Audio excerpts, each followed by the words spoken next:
Hello everyone, welcome back to my channel. আজকে আমার 15 days weight loss চ্যালেঞ্জের 9th day. তো রোজকার মতো আজকে সকালেও ঘুম থেকে উঠে আমি নিয়েছিলাম মেথি ভেজানো জল। আর কিছুক্ষণ পরে খেয়েছিলাম চিয়া সিড ভেজানো জল। এগুলো আমি সবই রাত্রেবেলায় ভিজিয়ে রাখি।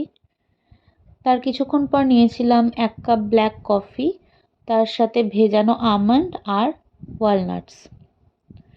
জলখাবারে খেয়েছিলাম 1 বাটি দই চিড়ে।